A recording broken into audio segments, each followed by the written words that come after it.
বঙ্গোপসাগরে ঘূর্ণিঝড় মোরায় নিখোঁজ জেলেরা এখনো ফিরে আসেনি। জেলে পাড়ায় তাই কান্নার রোল। আহত অবস্থায় যারা ফিরে এসেছেন তারাও পাচ্ছেন না চিকিৎসা। কক্সবাজার থেকে সরারাজ মানিকের পাঠানো তথ্য ভিডিও চিত্রনে রাজীব আহমেদের রিপোর্ট।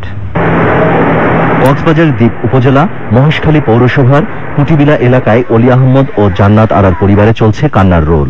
তাদের দুই সন্তান সাগরে মাছ ধরতে গিয়ে আর ফেরেনি। ঘূর্ণিঝড় মোরার আঘাত হানার আগেই তারা সাগরে গিয়েছিল।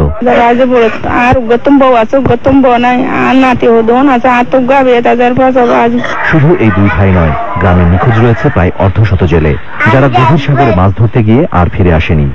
করেছিল মালিকের ফোলা ছিল, ওখানে মালিকের ফোলার সাথে ওরা গ্যাদারিং করে হয়তো যেতে পারবো না, এখন আর মাছ নিতে হবে।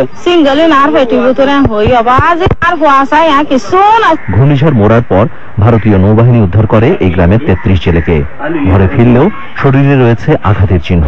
এ সময় বেশি জ্বর, তাই নেবি আর উদ্ধার করছি, তারা বেশি সাহায্য করছে আড়ালে। তবে আহতদের চিকিৎসার ব্যাপারে কাজ চলছে বলে জানিয়েছে স্থানীয় প্রশাসন। কমিটি গঠন করে দিয়েছে এবং 3 দিনের মধ্যেই এই কমিটি আমাদের কাছে যারা নিখোঁজ রয়েছে তাদের একটি চূড়ান্ত তালিকা আমাদের কাছে উপস্থাপন করবে।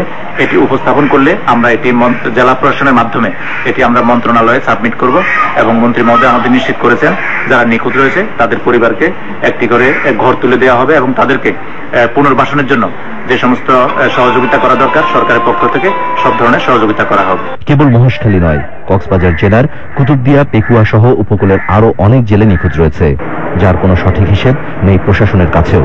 এরই মধ্যে সাগরে আবারও লঘুচাপ দেখা দিয়েছে। চলছে 3 নম্বর স্থানীয় সতর্কতা সংকেত। Rajib Ahmed, Channel I.